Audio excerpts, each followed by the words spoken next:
Hey guys, I need to give a shout out to SeatGeek for sponsoring this video. If you're unaware of what SeatGeek is, it is an app that lets you buy tickets to concerts, to sporting events, to any sort of major thing that you want to get a ticket to. And what it does is it shows you a map of the tickets listed across all different websites, and it shows you which deal is a good deal and which deal is a bad deal, so you know if you're getting ripped off. So if you download the app and you want to go and use it to buy tickets, make sure you use my code COOGS at checkout and you will save $20 off your first order. Thanks, SeatGeek. Yo, what's up, guys? Welcome back to another video. So today I am going to give you my best players to use for the brand new Camo event. I usually do this for every event. I think I've done it for every one, except the Hall of Fame event, I believe. Yeah, the one with Wade Boggs.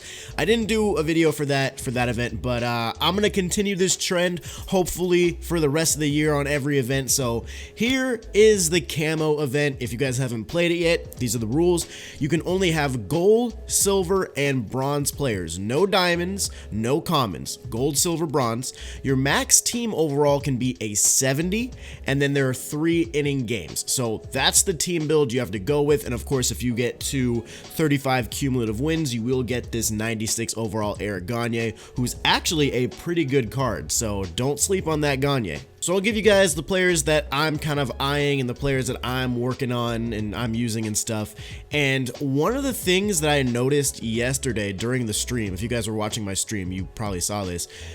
It's very difficult to build a team for this event, like a solid, well-rounded team, because that 70 overall limit really hurts. So I was able to get like 1 gold in my lineup, and I don't even know if I was able to get one in my bullpen, but I was playing people who had like 3 golds in their lineup, so I don't know what the deal with the team build was, but I'm gonna give you guys some of the players that I think you should be using in your bullpen, in your lineup, etc. So first off, the thing you guys need to remember is that these are 3 inning games. So as far as your starting rotation, you do not want to take anything higher than the lowest overall starting pitcher that you can get. So right now, I just entered in the event. You can see I have golds all over the place, but I'm going straight to the bottom of the barrel, and I'm taking 5 different 65 overall players, and those are going to be my starting pitchers. Because you guys got to think about it. These are 3 inning games, and you only have a 1 in 5 chance of a good pitcher that you have on your team actually coming up.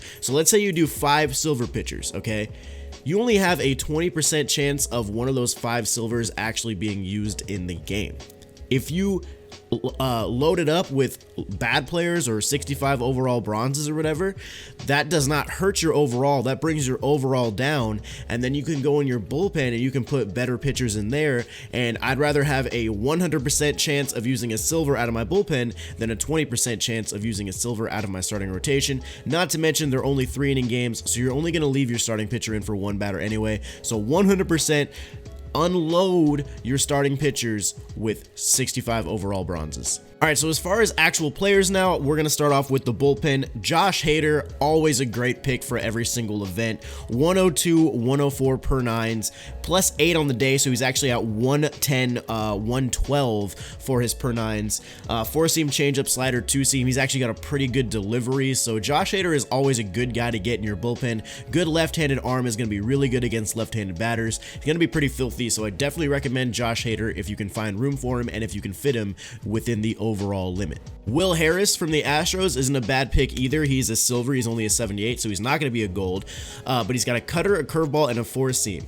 Now, the thing with this card is you have to really locate well if you're going to have success with him. I faced him yesterday, and I was having a lot of trouble, but my opponent was locating the ball extremely well, especially with that cutter. That cutter can be devastating if you throw it outside to left-handed batters. Like, it's just filthy. So, Will Harris is definitely a card you should eye. He's got pretty good hits per 9 all the way up to 100 today, pretty good Ks per 9, really good break, and those 3 pitches are interesting. But if you start to like fall behind batters and you have to rely on the fastball, like, it's not going to end up too well. So if you are good at locating, Will Harris is definitely a good card to use. Good silver left-handed pitcher right here. We got Ryan Buchter. I'm never sure how to say this guy's name, but he's from the Oakland A's. He's a 76 overall silver, playing up all the way to an 81, so he's playing up as a gold today. He's got a 4-seam, a cutter, a curveball, and a slider, and he's kind of got an interesting delivery where he kind of brings his leg back and then kind of gets it to you quick. It's kind of weird, so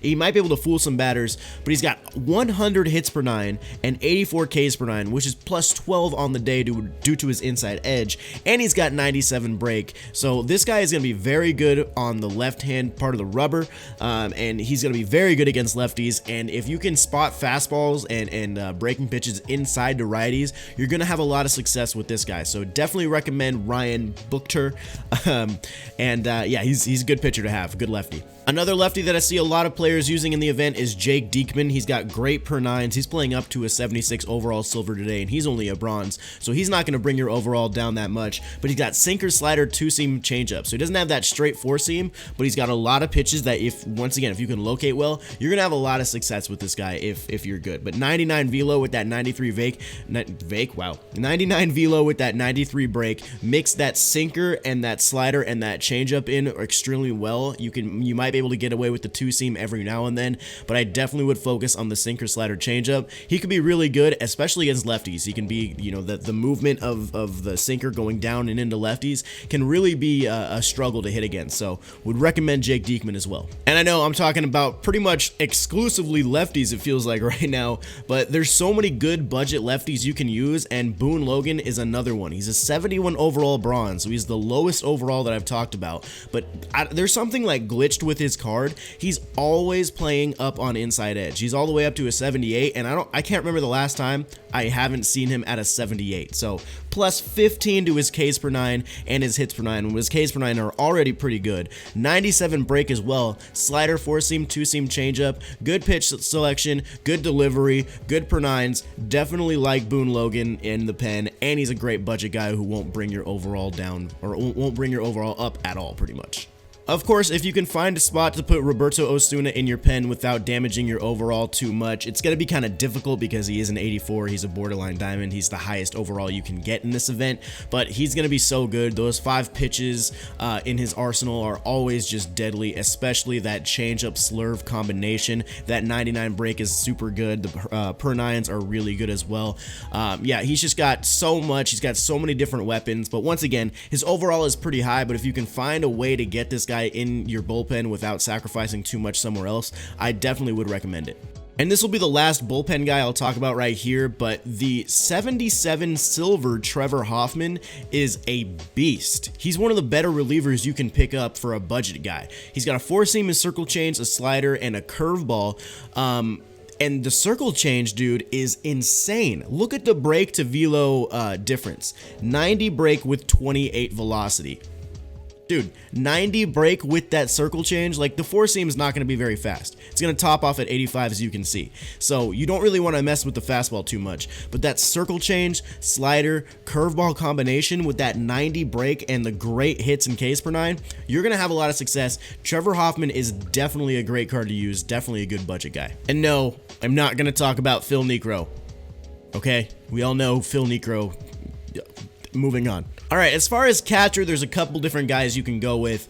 Obviously, the best one that you want to be able to get is Gary Sanchez. I mean, the contact is there, the power is there. He's even got good arm strength. The fielding isn't great, like on balls, like little dribblers and stuff. He might not be that good, but as far as guys running, he's got good arm strength. He'll be able to throw some guys out. But I mean, Gary Sanchez, one of the best catchers in the game right now. It's kind of the meta's changed a little bit. It's not all power like it used to be. The patches kind of helped that out a little bit. But 93, 98 power, like he's still a beast. You gotta have Gary Sanchez if you can fit him in your lineup. For a budget catcher, if you're trying to bring your overall down, I do recommend Manny Pina from the Milwaukee Brewers. I've used this guy in Angel in the outfield, and he's pretty good. And now, like I was saying, with the meta changed, you don't need to rely exclusively on power anymore. Contact actually can be a little bit valuable with vision. So he's got that 72, 71 contact, 62 vision, 70 arm strength. Obviously, he's not going to be Gary Sanchez. He's not going to be as good. But if you're looking for somebody for like a bronze or somebody to help bring your overall down, Manny's not a bad pick at at all, really. All right, for first base, obviously you could say guys like, oh, Cody Bellinger, or oh, Albert Pujols, or, you know, Miguel Cabrera, or whatever. You could obviously say guys like that, but there are so many good guys at first base that are lower tiered that can really bring your overall down, that will still give you a lot of production, that it's really not even worth it to me to use like a gold or even maybe a silver at first base. For example, Matt Olson, 74 overall bronze, 96-73 power with 42 vision. The fielding is whatever. You don't even need to look at that for first base. Remember, these are 3-inning games. So if you can get just one run, sometimes one run is going to be the difference. So get guys that can either, one, get on base very consistently, or guys that can hit the ball out of the ballpark. And Matt Olson definitely is one of those guys. Not only does he have 96 power, he's playing up 17 on the day against righties. So you get this guy in against a right-handed pitcher, good night. Also, he's not even bad against lefties either. 43-73, that's not the worst in the game. So, you know, Matt Olson, great pick. Same with Lucas Duda, 72 overall. Pretty similar to Matt Olson, 82-74 power, and then 46 vision. Fielding doesn't matter. This is another guy, if you're looking for a budget, you don't have Matt Olson or whatever. Lucas Duda, not a bad pick either. Great power against both sides. And if you're really trying to go almost as low as you can go, live series Mike Napoli isn't too bad. 75-82 power, 85 discipline. Good card right here. I mean, the vision is low, so your PCI is going to be small. I'm pretty sure you guys know how small the PCI is after the patch.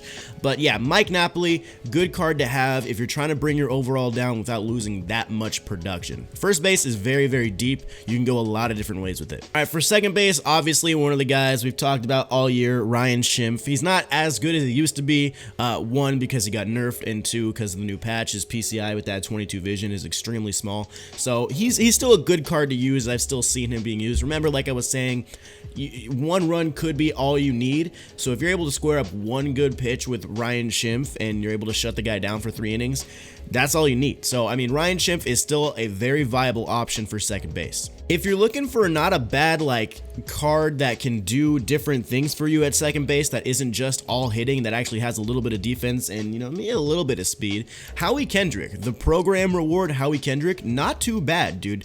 2011 All-Star card from the Angels, 75-82 contact with 65 vision. He's got a little bit of pop in there with 54-62. The fielding is good for second base. You could also throw him at first if you needed to, or if you're in desperate need, you could throw him in left. He is an 80, so he is going to bring your overall up a little bit, but if your overall is low enough to where you can start to get a couple players that might help you out a little bit, Howie Kendrick, not a bad pick at all. And of course, Ozzie Albies, never a wrong pick right here. He's playing up to an 80 on the day.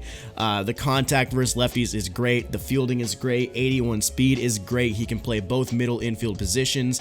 And what's really nice about him is he's a switch hitter, so you don't have to play matchups with him. You can play against a right-handed pitcher or a left-handed pitcher. Preferably, you're going to want to play against a lefty because of those numbers, but he's going to be good. All right, third base, gonna be pretty much the same as first base. You can go pretty deep into third base without having to bring your overall up too much. Obviously, the guy that most people are still gonna use is Joey Gallo. We've talked about Joey Gallo before. We don't really need to bring that up. You guys know how good Joey Gallo is in this game. Or you could use the right-handed Joey Gallo. Mark Reynolds, a program reward. He's a pretty easy card to get. You don't need to do too much with him. If you guys haven't checked that program, all you need to do is you just need to get 10 assists with third baseman and then do the little mini exchanges. And so you might already be able to get him if you haven't already. So definitely go check this guy out. 97-88 power with 23 vision, 74 arm strength, 58 speed. He's gonna be good. Like, you know, he's gonna have low vision. So like I said, if you can square one up, that might be all you need. So Mark Reynolds, definitely a decent pick at third base. Jake Lamb is never a bad pick. You know, Rake Lamb, still good in this year's game. Really good against righties with that 49 vision as well. Playing up 14 on the day against righties. Jake Lamb is always gonna be a guy that you're going to want to take whenever you are looking for a platoon at third base. He's a beast. He's still going to be good against everything. Jake Lamb is always a solid pick. Also, Chipper Jones. The 79 rookie Chipper Jones, he's pretty good. He's a switch hitter. He can play multiple different positions if you need him to. You can play the corner, outfield, or shortstop if you have to. But he's good over there at the hot corner. He's got pretty good defense. Arm strength is up to 70. He's a switch hitter. He's got good contact. The power against lefties is pretty low, but the 73 vision is nice. Chipper might not be a bad pick at all at third base. All right, moving over to shortstop. Shortstop's a little bit interesting. Chances are the guy that you're still going to see the most is, of course, Paul DeJong, gold hitter. The fielding is fine. He's going to get the job done for you. He can play first, second, third, and short. He can play all over the infield. He's a good right-handed bat, and he's a 78 overall silver. You don't need to break your overall in order to get him. Definitely Paul DeJong is one of the top guys you should be looking at shortstop. Also, the new Johnny Peralta card, 78-87 contact, 59-89 power with 57 vision. Pretty good fielding as well. He's going to be very good at shortstop too. Like, this is another good card. Once again, he is a gold, so it might be harder to get him in your lineup. But if you have other places to sacrifice overall, you could fit this guy in. Johnny Peralta, not a bad pick. Even Chris Taylor, if you're looking for another silver, 78 overall, he's a major utility guy. He can play every position except for first and catcher. So throw him wherever you need to. He's got pretty good contact. The vision's at 52, which is a little bit low, but he's got good fielding and good speed as well. So Chris Taylor is pretty good. Shortstop's kind of difficult overall. It's one of the more difficult positions to fill in this event. Like, of course, you'd want to use somebody like Trey Turner or like D. Gordon or Ian Desmond or not D. Gordon, I'm sorry, Didi Gregorius. And, you know, you can kind of mess around. Like, some people I've seen use Brandon Crawford because he's got that great fielding and the contact is pretty good now. So he could be another good pick as well. But you're not going to find too many lower tier guys for shortstop that's really going to be good at getting the job done for you. So, I mean, maybe Miguel Rojas with that 90 vision. That's pretty nice. But other than that, there's not really a lot going at shortstop. All right, for the outfield, similar to first base, you can get away with having lower overall players that actually are going to have a lot of production. For example, Rhys Hoskins, 78 overall silver card. He's a gold hitter. He's got great power, and he's playing up against lefties on the day. The fielding is whatever. You want to put him in left field or first base, but he's a silver that's not going to extremely take your overall all the way up. Same with Corey Dickerson. He's not going to break the overall gap for you. You know, really good hitting numbers, especially the contact. The fielding's whatever. He's pretty much a very similar player to Rhys Hoskins, except for without the power. Adam Duvall with that great power, 75-78. He's got 45 vision. He's also got really good arm strength. He can play multiple different outfield positions, as well as third base if you were going to need him to play there. Acuna, I wouldn't really play too much. Good arm strength, but the hitting isn't really all there. Chris Davis, just major pop out of that right-handed part of the batter's box, playing up to a gold today at a 76. He's a good guy that you could get without having to worry about your overall too much. But here's one guy that you could kind of look at if you're worried about, you know, having too many silvers or golds. Matt Adams, 74 overall bronze, 84-82 against righties, and then 57-69 against lefties. He's playing up 16 on the day. He's playing up 16 on the day. From the left-handed side of the plate, you get a guy who has what's 57 plus 16? 67, 73. Is my math right? Like, dude, he's gonna be good against lefties today with decent vision. The fielding sucks, so I definitely recommend putting him at first base if you can. But yeah, Matt Adams, a good bronze card to use today. As always, Kyle Schwarber is a guy you want to take a look at. He's got the great power, plus 19 against righties today. He's playing all the way up to a silver. We've talked about Kyle Schwarber enough to know that he's going to be a beast. Talking about some more golds in the outfield, Jim Edmonds, of course, is a great pick as always. D. Gordon, interesting now that he's very much more usable because his PCI is going to be much bigger than it was before. Or not bigger than it was, but it's going to be bigger compared to the PCI sizes for a lot of players now. He's got great speed. He's got great fielding. The arm strength isn't there, but 91-81 contact as a left-handed batter, D. Gordon solid. Albert Almora Jr., new silver in the game. Good contact, good vision, good fielding, another good outfielder pickup. Nelson Cruz, always a great pick, of course. Great power, lower vision, but he's still got pretty good contact, and he's got 100 power against the righties today. Unreal. 90 arm strength, too. And you can kind of just play around with the outfield and see which guys you like. I mean, look for guys with decent vision, decent power, whatever it is. Like, there's a lot of different guys to choose from. Nomar Mazara isn't too bad. And you start getting into the bronzes. Like, Steven Piscotty, I don't think is even that bad. Yeah, he's not that bad at all. Jorge Soler, same. Scott Schebler, he was a beast in the last event. You know, you can really just mess around with the outfield and kind of make a bunch of different combinations of players that you can use. So there you guys go. Those are some of my picks for the event. It's going to be kind of difficult to build a team this event. That 70 overall cap is really, it's tough. It was tough for me to make a team, and I still haven't figured out what kind of like my final roster is. So I'm still kind of in the works, but see, these are some of the players that I'm looking at. These are some of the players that are going to help my team. But anyway, guys, drop a thumbs up on the video if you enjoyed. Subscribe to the channel if you need to keep up with all the new MLB The Show videos. I'll see you guys in the next one. Peace.